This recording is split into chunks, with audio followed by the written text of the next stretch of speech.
தமிழக மக்கள் அனைவருக்கும் வணக்கம். என்ன மக்கள் அனைவரும் நலம் தானே? அனைவரும் நலமோடு இருக்க எல்லாம் வல்ல இறைவன் உங்களுக்கு அருள் புரிவான் என கூறிக்கொண்டு, தமிழக சட்டமன்ற தேர்தலிலே யார் வெற்றி பெறுவார்கள், அதாவது மேற்கு வங்கத்தில் புதன்கிழமை மாலை 6 மணி அளவிலே முடிவடைந்தது.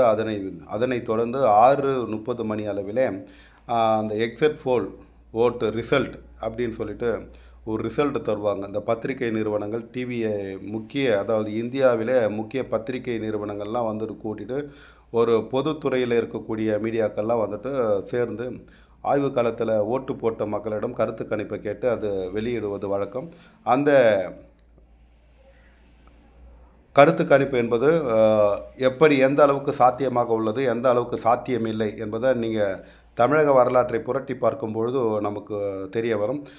சில விஷயங்களை வந்துட்டு நம்மளுடைய இந்திய தேசத்திலே கிட்டத்தட்ட இன்றைக்கு 2026 5 சட்டமன்ற தேர்தல்கள் நடந்தது. ஒன்று வந்து அசாம், ஒன்று தமிழ்நாடு, ஒன்று புதுச்சேரி, மூன்றாவது வந்து மேற்கு வங்காளம், 5வது வந்து கேரளம். இந்த 5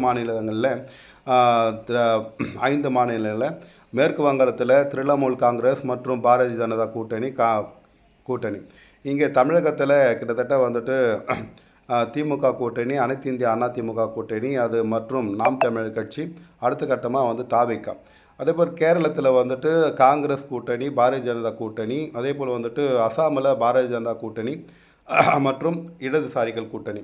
இதே போல் வந்துட்டு நம்மளுடைய புதுச்சேரியில் என்டிஆரும் காங்கிரஸ் கூட்டணியும் திமுக கூட்டணியும் இப்படி தான் நடந்துகிட்டு இருக்குது. அந்த விஷயத்தில் ஓட்டு அதாவது வாக்களித்த பிறகு எக்ஸ்போர்ட் ஓட்டு, அதாவது எக்ஸிட் போல் ஓட்டு ரிசல்ட் வந்து கொடுப்பது வழக்கம். இந்த கொடுக்கப்பட்ட ரிசல்ட் எல்லாம் வந்து 100% நடந்து உள்ளதா அப்படின்னு நம்ம கேட்குறப்போ, இப்போ தமிழகத்தை பொறுத்த வரைக்கும் அந்த மாதிரி எந்த நிகழ்வும் நடக்கவில்லை. இங்கே ஆப்போசிட்டாக தான் நடந்துட்டுருக்கு. வருடம் வந்துட்டு நம்ம 5 வருஷத்துக்கு ஒரு முறை ஓட்டு போட்ட பிறகு இந்த ரிசல்ட் என்ன, அந்த ஆளுங்கட்சி, அதாவது ஒரு தேர்தலில் ஒரு புதிதாக ஆட்சி அமைத்து ஒரு கட்சி வெற்றி பெற்று அந்த ஆட்சி அமைத்த பிறகு வருகின்ற கிட்டத்தட்ட அது ஆட்சி அமைத்து ஒரு 3 வருடங்களில் 4 வருடங்களுக்குள்ளே வருகின்ற ஆட்சிகளில் தேர்தல், அதாவது இது நகராட்சி தேர்தலாக இருந்தாலும், அதே போல் வந்து நகராட்சி தேர்தல், மற்ற வார்டு தேர்தல்லாம் நடக்கும்பொழுது அது வந்து கிட்டத்தட்ட வந்துட்டு இது பார்லிமெண்ட் தேர்தல் நடந்தாலும் கூட அப்போது வந்துட்டு ஆளுங்கட்சிக்கு ஆதரவான அலை தான் வீசும் ஒவ்வொரு மாநிலத்திலும். இது வந்து நடைமுறை. ஆனால் மாநில தேர்தல் என்பது அப்படி இல்லை. மாநில தேர்தல் என்பது ஒருவருடைய ஆட்சி நிர்வாகத்தை தீர்மானிக்கக்கூடிய விஷயத்தில் தேர்தல் நடக்கிறது. அப்போ அந்த தேர்தல் நடக்கும்பொழுது எதிர்க்கட்சிகள் சாற்றுகின்ற குற்றச்சாட்டுகளை மக்கள் யோசிக்க முடிவு செய்வார்கள். அந்த ஆளுங்கட்சி என்னென்ன செஞ்சது அப்படின்னு யோசிப்பாங்க. அப்போ புதிதாக வருபவர்கள் என்ன சொல்கிறார்கள் என்றெல்லாம் யோசிப்பாங்க. இது வந்துட்டு அடுத்த நிலைக்கு செல்லக்கூடிய விஷயங்களை இன்னும் அடுத்த 5 வருஷத்தை வந்து ஒரு கட்சியிடம், ஒரு அரசியல்வாதிகளிடம் ஒப்படைக்கும் போது மக்கள் கொஞ்சம் யோசித்து தீர்மானித்து தான் வாக்களிப்பார்கள் என்பதை நம்ம இங்கே முக்கியமாக கவனிக்க வேண்டும். அதன் அடிப்படையில் இந்த எக்ஸிட் போல் ஓட் ரிசல்ட் என்பது நேற்று வந்துட்டு மேற்கு வங்காளத்தில் 104 தொகுதிக்கு இறுதிக்கட்ட வாக்கு முடிவடைந்த பிறகு சுமார் 6:31 மணி நிமிடங்களுக்கு வந்துட்டு இந்த எக்ஸிட் போல் ஓட்டு வந்து ரிசல்ட் வந்துட்டு இந்தியாவில் உள்ள முக்கிய பத்திரிகை நிறுவனங்கள் வெளியிட்டது. அதில் வந்துட்டு மேற்கு வங்காளத்தில் வந்து பாரதிய ஜனதாவுக்கு ஒரு 3 பத்திரிகைக்கும் 4 பத்திரிகை ஒரு சீரான நிலையை வந்துட்டு கொடுத்துரு. அதே போல் வந்து திரிணாமுல் காங்கிரஸுக்கு வந்துட்டு கிட்டத்தட்ட ஒரு 3 பத்திரிகைகள் வந்து ஆதரவாக கொடுத்தது. இது வந்து எந்த அளவுக்கு வந்து சரியான நிலையில் அவங்க வந்து ரிசல்ட் கொடுத்துருக்காங்க தெரியல. இப்போ வந்து இதில் முரண்பட்ட கருத்துக்கள் இருக்குது. அதே போல் தமிழகத்தில் பார்த்திங்கன்னா கிட்டத்தட்ட ஒரு 9 பத்திரிகைகள் வந்துட்டு துணிச்சலாக இட்டிருக்காங்க. அதில் வந்து ஆளுங்கட்சிக்கு 5 சாதகமாகவும், எதிர்கட்சிக்கு 4 சாதகமாகவும், அதே போல் வந்துட்டு புதிதாக வந்த கட்சிக்கு 1 பத்திரிகை சாதகமாகவும் உண்டு. இது வந்து எந்த அளவுக்கு வந்துட்டு இவங்க வந்து ரிசல்ட் எடுக்கிறாங்க, வாக்கு போட்ட மக்களிடையே எப்படி வாக்கு சேகரிங்க, இது வந்து திரிக்கப்பட்ட கருத்து கணிப்பா, இதெல்லாம் பல்வேறு விஷயங்களில் இந்த குழப்பங்கள் இருக்கிறது. அடுத்தது அசாமில் வந்துட்டு பார்த்தீங்கன்னா பாரதிய ஜனதா ஆட்சி அமைக்கிறது என்பது வந்து ஒரு அந்த ரிசல்ட் என்பது ஓரளவுக்கு தெளிவாக கொடுத்துருக்காங்க. அதே போல் வந்து புதுச்சேரியில் வந்துட்டு என்ஆர் காங்கிரஸ் வந்துட்டு ஆட்சி அமைக்கிறது என்று ஒரு தெளிவான ரிப்போர்ட் கொடுத்துருக்காங்க. அதே போல் வந்து கேரளாவில் வந்து காங்கிரஸ் வந்துட்டு ஆட்சி பிடிக்கும் என்று சொல்லியிருக்காங்க. இது வந்து இந்த இந்த 3 மாநிலங்களும் பார்த்திங்கன்னா அசாம், புதுச்சேரி, அதே போல் கேரளம் என்றுனா வந்து இதெல்லாம் வந்துட்டு இங்கெல்லாம் வந்துட்டு பெரிய ஒரு சண்டை சாடிகளோ அல்லது ஒரு கலவரங்களோ நடக்கக்கூடாத இடங்கள். இந்த கலவரங்கள்லாம் இந்த மாநிலங்கள்லாம் வந்து அதிகமாக வந்து நடக்காது, பிரச்சனைகள் எதுவும் ஏற்படாது. அதனால் அந்த இடத்துல வந்துட்டு இந்த பத்திரிகைகள் வந்து ஒரு தெளிவான ரிப்போர்ட்டை கொடுத்துருக்காங்க. ஆனால் இதே மேற்கு வங்காளத்திலையும் தமிழகத்திலையும் வந்து இந்த சண்டை சாடிகள், அந்த கலவரங்கள் இந்த மாதிரி ஏற்படக்கூடிய காலங்களில் இது வந்து ரிப்போர்ட் வந்துட்டு எப்போயுமே வந்து ஆளுங்கட்சிக்கு சாதகமாக தான் வழங்குறாங்க, எதிர்க்கட்சிகளுக்கு பாதகமாக தான் வழங்குறாங்க. நம்ம பார்த்துட்டு வரோம். தமிழக வரலாற்றில் இது வரைக்கும் எக்ஸிட் போல் ஓட்டுக்கு பிறகு வந்துட்டு ரிசல்ட்டுக்கு பிறகு நம்ம கருத்து கணிப்பு கேட்கும்போது இங்கே மாறி தான் அமைஞ்சிருக்கு. இவங்க வந்து தமிழ்நாட்டை பொறுத்த வரைக்கும் கிட்டத்தட்ட வந்து சரியாக சொல்லியிருக்காங்களா கேட்டிங்கன்னா ஒரு இரு முறை தவிர மற்ற இடங்கள்லாம் இந்த தவறாக தான் சென்று இருக்கிறது என்பதை நம்ம தெரிவித்துக் கொள்கிறோம். அதே போல் வந்துட்டு அந்த தேர்தல் காலத்தில் கிட்டத்தட்ட வந்துட்டு புதிதாக தொடங்கி உள்ள தாவேகா தலைவர் விஜய் வந்துட்டு அனைத்து இந்திய அண்ணா திமுகவின் ஓட்டை மட்டுமே பிரிக்கிறார், திராவிட முன்னேற்ற கழகத்தின் ஓட்டை பிரிக்கவில்லை என்று நிறைய பேர் வந்து சொல்லியிருந்தாங்க. அது எப்படி ஒரு நடிகர் வந்துட்டு புதிதாக கட்சி தொடங்கும் போது அவர் வந்து பொதுவானவர் வந்து திரை உலகத்திலிருந்து அரசியலுக்கு வருகிறார். அந்த அரசியலுக்கு வரும்போது அந்த அரசியல் கட்சி தொடங்கும் நடிகருக்கு அனைத்து கட்சிகளிலுமே வந்துட்டு ரசிகர்கள் இருப்பாங்க. அவர்களை பிடித்தவர் ரசிகர் இல்லாமல் சில பேர் வந்து பிடிச்சவங்களும் இருப்பாங்க. அவருடைய குணச்சித்திரங்கள், அவருடைய நடிப்பு திறமை, அவருடைய வெளிப்பாடு, அந்த மாதிரி விஷயங்களுக்கும் சில பேர் வந்து அவருக்கு பிடிச்சிருக்கும். மற்றும் வந்து அவர் சமூக சிந்தனை, சமூக சேவை செஞ்சாரா அல்லது நாட்டுக்கு என்ன செஞ்சார் சிந்திக்கக்கூடிய நிலையில் இன்றைக்கி மக்கள் இல்லை. யார் என்ன செஞ்சாங்க நாட்டுக்கு, யார் என்ன பண்ணாங்க, யார் வந்தால் நல்லாயிருக்கும், யார் வந்தால் நம்ம நாட்டுக்கு நல்லது, யார் உண்மை பேசுகிறாங்க, யார் பொய் பேசுகிறாங்கன்னு நம்மளுடைய மக்களுக்கு சுத்தமாக தெரியல. அதனால தான் வந்து காலங்காலமாக வந்துட்டு அவங்க வந்துட்டு 100க்கும் 500க்கும் 1000த்துக்கும் ஆசைப்பட்டு, இலவசங்களுக்கு ஆசைப்பட்டு ஓட்டு போட்டு வராங்க. இப்போ அந்த நிலையில் வந்து தாவேகா வந்துட்டு திரு விஜய் அவர்கள் வந்து புதிதாக கட்சி தொடங்கி இன்றைய தேர்தலில் 2026 தேர்தலில் களம் காண்கிறார். அந்த களம் காணும் பொழுது நான் இது வரைக்கும் கவனித்ததில் வந்துட்டு நிறைய விஷயங்களை கவனிச்சதில் வந்து இந்த மீடியா துறைகள் வந்து நேர்காணல் நடத்துவாங்க. இது வந்து புதிய தலைமுறையில் நடத்துவாங்க, அதே போல் வந்து நியூஸ் 7 தொலைக்காட்சியில் நடத்துவாங்க, அதே போல் வந்துட்டு தினத்தந்தியில் நடத்துவாங்க. இதை மாதிரி வந்து அதுக்கப்புறம் சன் நியூஸில் வந்து நடத்துவாங்க, அதே போல் அந்த ஜெயா டிவியில் இந்த மாதிரி விஷயங்களில் நடத்தும்போது நம்மளை கவனித்து நம்ம ஈர்க்கக்கூடிய விஷயங்கள் என்னன்னு கேட்டிங்கன்னா, இதில் சராசரியாக வந்து ஆளுங்கட்சிக்கு வந்துட்டு ஆதரவாகவும் அதே இப்போ எதிர்கட்சிகளுக்கு வந்து பாதகமாகவும் தான் இது வரைக்கும் பேசக்கூடிய அன்பர்கள், அந்தந்த கட்சிக்காரர்கள் தான் அவர்கள் பேசுகிறத தவிர இந்த பொதுத்துறையில் பொதுவெளியில் இருக்கக்கூடிய பத்திரிகை துறைகள் அன்பர்களும் பாருங்கள், அதில் கூட கட்சிக்காரங்க இருக்காங்க. அதே போல் வந்து அரசியல் விமர்சகர்களும் வந்துட்டு அந்த அரசியல் சார்ந்து தான் இருக்காங்க. அப்போ இவர்களிடம் இருந்து எப்படி நமக்கு சரியான ஒரு தீர்வு கிடைக்கும், சரியான ஒரு ரிப்போர்ட் கிடைக்கும், சரியான ஒரு நிலை கிடைக்கும் அப்படின்னு கேட்டிங்கன்னா இது வந்து கேள்விக்குறி தான். அப்படி இருக்கும்போது இன்றைய எக்ஸிட் போல் ஓட்டு வந்துட்டு ரிசல்ட் வந்துட்டு எப்படி சரியாக இருக்குன்னா, அப்போது மேற்கு வங்காளத்திலும் இது வரைக்கும் தமிழகத்திலும் இவங்க வந்து சரியான ரிப்போர்ட் தரல. அதனுடைய பின்னணி காரணம் என்னென்னலாம் மக்களுக்கு இந்த ஓட்டு எண்ணும் பொழுது தான் தெரியும். பின்னணி காரணங்கள்லாம் ஆட்சியாளர்களுக்கு பாதகமாக தர முடியாது, அதே போல் எதிர்கட்சியாளர்களும் ஏமாற்ற முடியாது என்பதை தான் இங்கே காட்டுறது.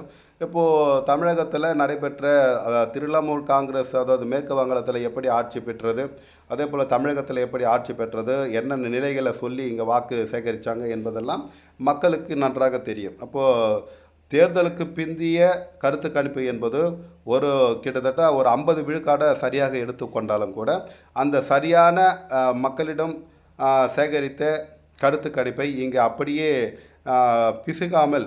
பிசிர் இல்லாமல் இங்கே வெளியிட்டு இருக்காங்களான்னு கேட்டிங்கன்னா கேள்விக்குறி தான். ஏன்னு கேட்டிங்கன்னா ஒரு 9 பத்திரிகைகள் வந்துட்டு வெளியிட்டதில் கிட்டத்தட்ட 5 பத்திரிகைகள் வந்துட்டு திராவிட முன்னேற்ற கழகம் வந்துட்டு மீண்டும் ஆட்சி அமைக்கும்னு சொல்லியிருக்கு. ஒரு 4 பத்திரிகைகள் வந்துட்டு அனைத்து இந்திய அண்ணா திமுக வந்து ஆட்சியை பிடிக்கும். ஒரு பத்திரிகை வந்துட்டு கிட்டத்தட்ட வந்துட்டு தாவேக்கா வந்து ஆட்சி பிடிக்கும், அனைத்து இந்திய அண்ணா திமுகவுக்கு 3வது இடம் கிடைக்கும் என்பது சொல்லியிருக்கு. அப்போது இதனோட நிலைப்பாடு என்ன அப்படின்னு நம்ம மக்கள் கொஞ்சம் சிந்திக்க வேண்டும். அப்போது இந்த பத்திரிகைகள்லாம் உண்மைத்தன்மையோடு நடந்து கொள்கிறதா?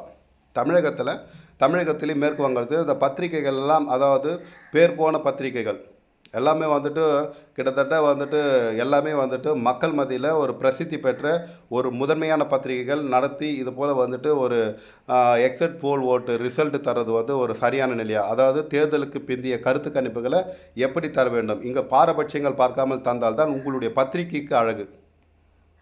நாங்கள் சொல்லும் ரிப்போர்ட் சரியாக இருக்கும், 100% சரியாக இருக்கும்னு உங்கள் பத்திரிக்கை பேர் வரப்போது உங்களுடைய மக்கள் மத்தியில் உங்கள் பத்திரிக்கை அதை தவிர்த்து விட்டு பத்திரிகைகள் என்ன பண்ணுறீங்கன்னா, ஆளுங்கட்சிக்கு ஒரு ஆதரவாகவும் அதே போல் எதிர்கட்சிகளுக்கு ஒரு செயலாகவும் போட்டுக்கொண்டு, அதே போல் வந்து இன்னொரு விஷயம் சொல்லியிருந்தா, இந்த இவருடைய ஓட்டு, இந்த விஜய் அவர்கள் வந்துட்டு திராவிட முன்னேற்ற கழகத்தின் ஓட்டை வந்து பிரிக்கலை, அனைத்து இந்திய அண்ணா திமுக ஓட்டு தான் பிரிக்கிறார். அதுக்கப்புறம் வந்துட்டு நாம் தமிழர் சீமான் கட்சி ஓட்டு தான் பிரிக்கிறார், இவங்க 2 பேருக்கும் தான் இவர் வந்து சேதாரம் என்பதை ஒரு தவறான கருத்து கணிப்பை போட்டிருக்கீங்க. அது வந்து முழுக்க தவறான விஷயம். ஏன்னு கேட்டால், அவர் வந்து ஒரு நடிகராக வந்து ஒரு பொது வெளியிலேருந்து ஒரு அரசியலுக்குள்ளே வர சொல்ல எல்லா கட்சியிலும் ரசிகர் இருப்பாங்க, எல்லாருமே அவர் ஈர்க்கக்கூடிய விஷயத்தில் இருப்பாங்க. அந்த ரசிகரில் வந்து எல்லாருமே ஓட்டு போட்டுருவாங்களான்னு கேட்டிங்கன்னா நிச்சயமாக இல்லை. இப்போது இன்றைய 2026 தேர்தலில் வந்துட்டு ஓட்டு சதவீதம் வந்து 85 விழுக்காடு பதிவாயிருக்கு. இது வந்து வழக்கமாக பதிவாகக்கூடிய விஷயங்கள் தான். வழக்கமாக வந்துட்டு ஒவ்வொரு தேர்தலுக்கும் ஒரு 15-20 விழுக்காடு வந்து புதியவர்கள் வாக்களிப்பாங்க, ஒவ்வொரு வருஷத்துக்கும் பழையவர்கள் கழிவாங்க. நான் என்ன கேட்குறேன்னா, ஒவ்வொரு வருஷத்துக்கும் ஒவ்வொரு தேர்தல் அதுக்கும் அப்போ வந்துட்டு முறையாக கருத்து கணிப்பு எடுத்து இறந்தவர்கள் நீக்க வேண்டும், மற்றும் வந்துட்டு சரியான தேர்தல் வாக்களிக்கக்கூடிய அன்பர்களை இந்த வாக்காளர் பட்டியலில் இணைக்க வேண்டும். அப்படி இருக்கும்போது இந்த பர்சன்டேஜ் வந்துட்டு சரியாக வரும். இப்போது அந்த வாக்களிக்கக்கூடிய போது அந்த சில பேர் வந்து ரசிகர்களாகவே இருப்பாங்க. எந்த கட்சியில் இருந்தாலும் சில ரசிகர்களாக இருப்பாங்க. இல்லை சில ரசிகர்கள் வந்துட்டு எனக்கு ரொம்ப அவரை பிடிக்கும், நான் அவருக்கு வாக்கு செலுத்த போகிறோன்னு இப்போ பார்ப்போம். ஒரு எல்லா கட்சியிலும் ஒரு 15 விழுக்காடு திமுகவில் இருக்காங்கன்னா, அதில் வந்து கிட்டத்தட்ட ஒரு 5% வந்துட்டு விஜய்க்கு ஓட்டு போடுவதற்கு வாய்ப்பு. அதே போல் வந்து 15% வந்து அனைத்து இந்திய அண்ணா திமுகவில் இருக்காங்கன்னா, அதில் வந்து ஒரு 5% விஜய்க்கு போடுவதற்கு வாய்ப்பு. அதே போல் வந்து நாம் தமிழர் கட்சியில் வந்து இருக்காங்கன்னா, அவர் வந்துட்டு இது வரைக்கும் ஆட்சி அமைக்கலை, இது வரைக்கும் அவர் வந்து மக்களுக்காக போராடி கொண்டு வருகிறார். அவர்கிட்ட இருந்து பிரிக்கக்கூடிய வகையில் அவர்கிட்ட இருக்கிறது 8 புள்ளி, கிட்டத்தட்ட 12 புள்ளி ஏதோ வாங்கியிருந்தார் சென்ற தேர்தலில். கிட்டத்தட்ட வந்து ஒரு 35 லட்சம் வாக்குகளை வச்சார். அதிலிருந்து அவர் எடுக்கக்கூடிய விஷயங்கள் அப்படிங்கிட்ட சுமார் 1 லட்சம் வாக்குகளை எடுக்கலான்னு வச்சுக்கோங்க. இதுதான் விஷயம். இப்போது இப்படி தான் அவர் எடுக்க முடியுமே தவிர ஃபுல் வாக்கையும் வந்து அவர் பிரிப்பாரா, அது குறிப்பிட்ட கட்சியின் வாக்கு மட்டும் அவர் பிரிப்பாரான்னு கேட்டால் கேள்விக்குறி தான். மக்கள் வந்து இங்கே முட்டாள இல்லை. ஏன்னா வந்துட்டு எல்லாருமே வந்து சிந்திக்கக்கூடிய நிலையில் தான் இருக்காங்க. எந்த கட்சி எப்படி ஆளுகிறது, எந்த கட்சி பொதுவாக நடந்து கொள்கிறது, எந்தெந்த கட்சியில் என்னென்ன பிரச்சனை இருக்குது, மக்கள் அழகாக பேசுகிறாங்க. அதே போல் வந்துட்டு இந்த தேர்தலில் பொறுத்த வரைக்கும் 2026 தேர்தலை பொறுத்திருக்கும் 4 முனை போட்டிகள் நடக்கும்போது தமிழகத்தில் எக்ஸிட் போல் ஓட்டுக்கு ரிசல்ட்டுக்கு பிறகு வந்துட்டு நம்ம கருத்து கணிப்பு என்ன சொல்கிறோன்னா, கிட்டத்தட்ட வந்து இந்த எக்ஸிட் போல் ஓட்டு ரிசல்ட் வந்துட்டு தவறான கருத்து கணிப்பு என்பது தான் நம்ம சொல்ல முடியும். ஏன் என்று கேட்டால், அனைத்து பத்திரிகைகளும் ஒரே சீராக ஒரே நிலையாக ரிப்போர்ட் கொடுக்க போது அதை நம்ம ஏற்றுக்கொள்ளலாம். ஆனால் இங்கே முரண்பட்ட கருத்தோடு வரும்பொழுது இந்த ரிசல்ட் எல்லாம் தவறாக இருக்கிறது. அப்போது 4ஆம் தேதி தான் வந்துட்டு முழுமையான ரிசல்ட் கிடைக்கும் அப்படி சொல்கிறேன். என்னுடைய ஜோதிட விஷயத்தில் நான் வந்துட்டு தேர்தல், அதாவது ஏப்ரல் 15ஆம் தேதி இந்த தேர்தல் வந்து ரிசல்ட் வந்து தேர்தல் தேதி அறிக்கை வெளியான போது அந்த தேர்தல் தேதி அறிக்கையை வச்சு நான் ஒரு ரிப்போர்ட் கொடுத்துருந்தேன். அப்போ வந்துட்டு தமிழகத்தில் கூட்டணி ஆட்சி தான் அமையும், தொங்கு சட்டமன்றம் ஏற்படுகிறது, லக்னாதிபதி 8ஆம் இடத்திலே மறைகிறார், அன்றைய லக்னாதிபதி 8ஆம் இடத்தில் அப்போ ஆளுங்கட்சிக்கு பாதகமான செயல் தான் இங்கே இருக்கிறது என்று சொல்லியிருந்தேன். அதனை பொறுத்து ஒவ்வொரு கட்சியினுடைய ஜாதகத்தையும் வச்சு நம்ம அலசி ஆராய்ஞ்சு பார்த்தபோது திராவிட முன்னேற்ற கழகத்தின் தலைவர் திரு முத்துவேல் கருணாநிதி மு க ஸ்டாலின் ஐயாவுடைய ஜாதகமும் பலமாக இருக்கிறது. கிட்டத்தட்ட 90 விழுக்காடு அவருடைய ஜாதகம் பலமாக இருக்குது. அதை எதிர்கட்சி தலைவராக இருக்கக்கூடிய திரு எடப்பாடியார் ஜாதகமும் வந்துட்டு அவர் வந்து 99 விழுக்காடு பலம், அதாவது இவருடைய திரு மு க ஸ்டாலின் ஐயா ஜாதகத்தை 90 விழுக்காடுனா அவருடைய ஜாதகம் வந்து 93 விழுக்காடு, 3 விழுக்காடு வந்து அதிகமாக பலமாக இருக்கிறது. அதே போல் வந்துட்டு நம்மளுடைய நாம் தமிழர் கட்சி சீமானுடைய ஜாதகத்தை நம்ம பார்க்கும்போது அவருடைய ஜாதகம் என்பது 2026 தேர்தலில் எடுபடாது. ஆனால் மக்கள் மத்தியில் ஒரு மனசில் இடம் பிடிப்பார். அதே போல் 1 முதல் ஒரு 5 தொகுதிக்கிட்ட அவர் வருவார் என்று நம்ம அந்த கருத்து கணிப்பில் அவருடைய ஜாதகத்தை வச்சு சொல்லியிருந்தோம். அடுத்த நிலையில் இருக்கக்கூடிய 4ஆம் நிலையில் இருக்கக்கூடிய இப்போது தபாகா, அதாவது தமிழக வெற்றி கழகத்தின் தலைவர் விஜய் அவர் ஜாதகத்தை கணித்த பொழுது அவர்கள் வந்துட்டு அரசியல் சார்ந்த விஷயங்களில் சூரியன் வந்துட்டு லக்னத்துக்கு 12ஆம் இடத்துல மறைஞ்சு, லக்னத்துக்கு 12ஆம் இடத்துல, அதே போல் 6ஆம் இடத்து அதிபதியும் லக்னத்துக்கு 9ஆம் இடத்து அதிபதியும் இப்போ அங்கே 6ஆம் இடத்துல 8ஆம் இடத்துல மறைந்திருக்கிறார். அதாவது குரு பகவான். 5ஆம் இடத்து அதிபதி செவ்வாய் பகவான் இங்கே நீச பங்கத்தில் இருக்கிறார். அப்போ நீச பங்கத்தில் இருக்கிறாருன்னு கேட்டிங்கன்னா பதவி பட்டங்கள் இவர் தேடி வருமானு கேட்டால் பதவி பட்டங்கள்லாம் தேடி வந்தாலும் இவருக்கு பதவி அதிகாரம் கொடுப்பதற்கு சரியாக இல்லை என்பதை தான் நம்ம அங்கே சொல்லியிருந்தோம். அப்போ அதன்படி அப்போது அந்த தேர்தல் அறிக்கை வெளியான பொழுது, தேர்தல் தேதி வெளியான பொழுது தொங்கு சட்டமன்றம் ஏற்படும் என்று சொல்லியிருந்தோம். அதே போல் தபாகா தலைவர் விஜய் அவர்களுக்கு வந்துட்டு வெற்றி பெறுவாரா என்று கேட்டால் அவர் நடிப்பு துறையில் சாதிக்கக்கூடிய ஜாதகம், அரசியலில் அவ்வளோ சாதிக்க முடியாத நிலை தான் உள்ளது அவர் ஜாதகத்தை பொறுத்த வரைக்கும் அப்படின்னு நம்ம சொல்லியிருந்தோம்.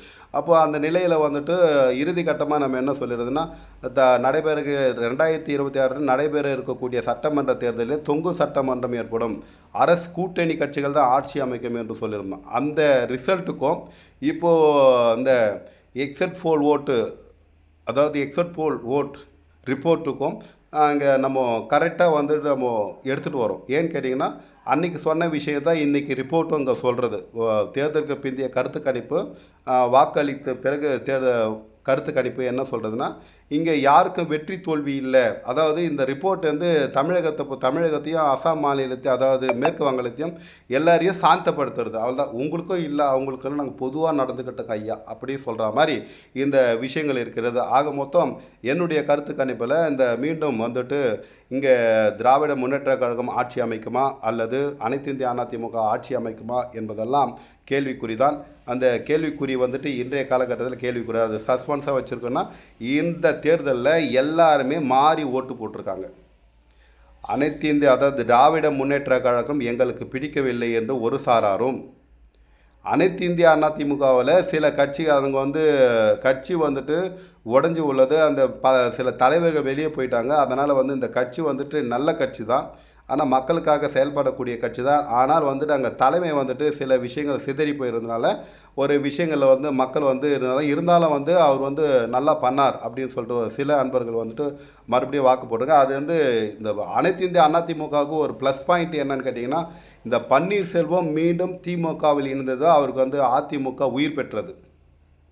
நான் மீண்டும் வலியுறுத்தி சொல்கிறேன். இப்போ பன்னீர்செல்வம் மட்டும் திமுகவில் இணையாமல் இருந்திருந்தால் இங்கே அதிமுக தோல்வி அடைந்திருக்கும், முழுமையான தோல்வி கண்டிப்பாக அடைஞ்சிருக்கும். இப்போ பன்னீர்செல்வம் மீண்டும் அந்த திராவிட முன்னேற்ற கழகத்தில் ஒரு முதலமைச்சராக இருப்பவர், பிற கட்சியில் ஒரு முதலமைச்சராக ஒரு 3 முறை இருந்தவர், அவர் ஓட்டு போட்டு ஜெயித்தாரோ இல்லை அவங்க கட்சிக்காரர்கள் அமர்த்தி வச்சாங்களோ என்ன போதிலும் அவர் 3 முறை முதலமைச்சராக இருந்த நிலையில் அவர் ஒரு இன்னொரு கட்சிக்கு ரொம்ப கீழ்நிலையில் போயிட்டு ஒரு அடிப்படை உறுப்பினர் போல் சேர்ந்தது எந்த மக்களை ஏற்றுக்கொள்ளவில்லை. தமிழக மக்கள் எந்த கட்சியினரும் அவரை ஏற்றுக்கொள்ளவில்லை.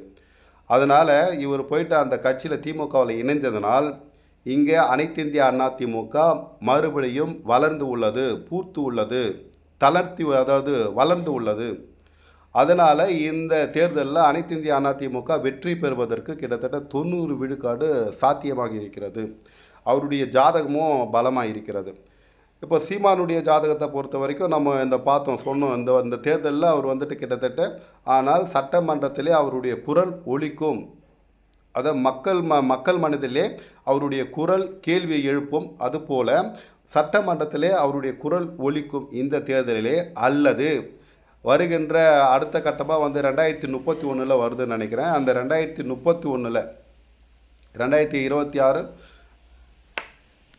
2031 நடைபெறுகிற சட்டமன்ற தேர்தலில் நிச்சயமாக சீமான் அவர்கள் இங்கே ஆட்சி தமிழக சட்டமன்றத்தில் நுழைவார் என்று நம்ம சொல்லியிருக்கோம். இந்த தபாகா தலைவர் மீண்டும் நடிப்பு துறையிலே சிறந்து விளங்குவார். அதில் கூட கொஞ்சம் பிரச்சனைகள் இருக்குதுன்னு சொல்லியிருக்கோம். ஆக மொத்தம் இந்த தேர்தல் இன்றைய 2026 தேர்தல் பிந்தைய கருத்து கணிப்புகள் இங்கே வந்துட்டு ஒரு தெளிவான வழியை மக்களுக்கு காட்டவில்லை. சொதப்பி உள்ளது, குழப்பி உள்ளது, மக்களை தலை சுற்ற செய்ய உள்ளது. இந்த தினத்தந்தியில் மட்டும் பார்த்தீங்கன்னா ஏன்னா அது தமிழ்நாட்டில் முதன்மையான பத்திரிகை இருக்கிறப்போ தமிழ்நாட்டில் மீண்டும் திமுக ஆட்சி அமைய வாய்ப்பு அப்படின்னு தான் போட்டிருக்காங்க. அமைய வாய்ப்பு என்பதாக போடுங்க. அவர் ரிசல்ட்டு முன்னாடியே போட்டிருக்காங்க, எந்தெந்த கருத்து கணிப்பு எப்படி சொல்கிறது அப்படி சொல்லிட்டு.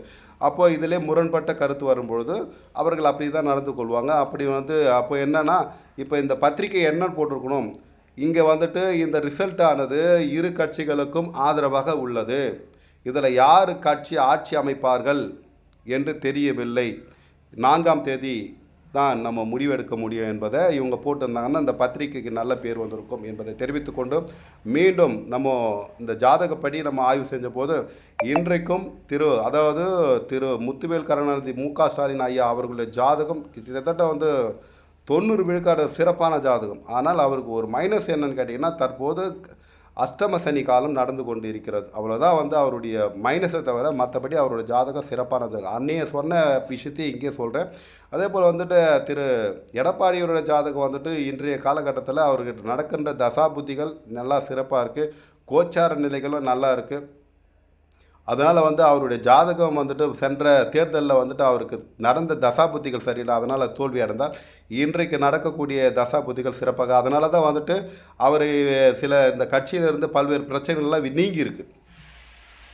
அந்த கட்சி அனைத்து இந்திய அண்ணா திமுக முழுமையான பொதுச் செயலராக அவர் ஆயிருக்காருன்னா இதுதான் விஷயம். ஓகேங்களா? அப்போது இவர் தசாபுத்திகளும் இவருக்கு கோச்சார கிரகமும் நல்லா சிறப்பாகவே இருக்கிறது.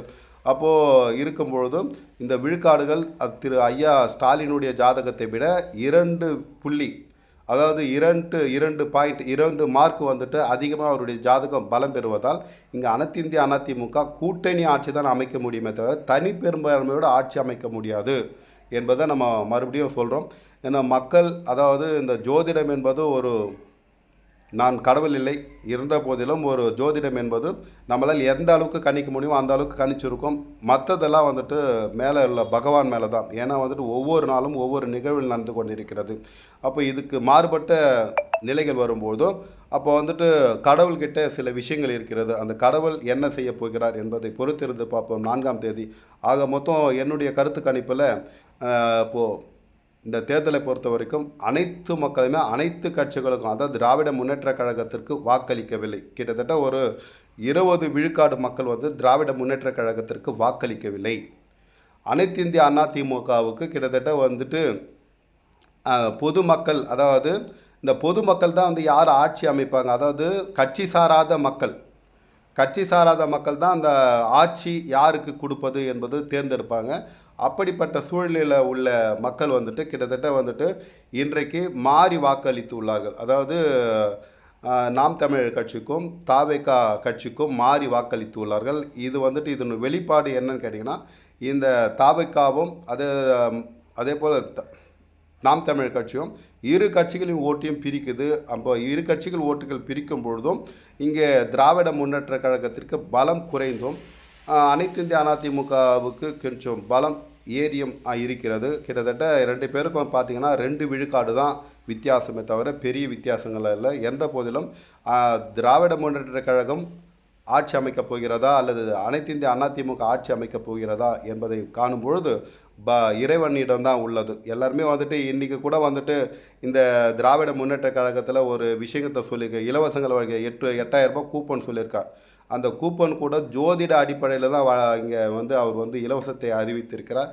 அதே போல் எடப்பாடியார் பழனிசாமியை இந்த 10,000 ரூபாய் ரொக்க பணம், அது ஆண்களுக்கு இலவசம் அப்படின்னு சொல்லிட்டு பஸ்ஸு அறிவிச்சிருக்கிறதுனால அவர் ஜோதிட அடிப்படையில் தான் வழங்கியிருக்கிறார். இதே போல் இந்த பெண்களுக்கு 2,500 ரூபாய் தருவோம், மறுபடியும் பழைய ஓய்வூதிய திட்டத்தை எடுத்து வருவோம்னு சொல்லிட்டு தாவேகா தலைவர் அப்படி வாக்குறுதி கொடுத்தாரு. அதுவும் இந்த விஷயங்களை அவரும் ஜோதிட ரீதியாக தான் இங்கே முன்னிலைப்படுத்தியிருக்கிறார் என்பதை தான் சொல்கிறோம்.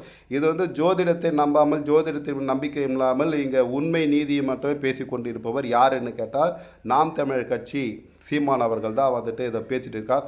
அவரும் கொஞ்சம் ஜோதிடத்தில் வந்துட்டு ஜோதிடம் என்ன சொல்கிறது, ஜாதகம் என்ன சொல்கிறது, அதன்படி அவர் வழி நடந்தால் மக்கள் மத்தியிலே மிக விரைவாக மக்கள் மனதில் ஆட்சி பிடிக்க முடியும். மக்கள் மனதில் ஆட்சியை பிடித்தால் நாட்டின் ஆட்சி கட்டிலை பிரிக்க முடியும் என்பது அவருக்கு ஒரு சிறு அறிவுரையை சொல்லிக்கொண்டு நம்ம 4ஆம் தேதி சந்திப்போம் நண்பர்களே. ஆக மொத்தம் மீண்டும் ஆட்சி அமைப்பது யார் என்ற கேள்விக்குறியாக இருக்கிறது. நன்றி, வணக்கம், வாழ்வோம். ஸ்ரீராமஜெயம்.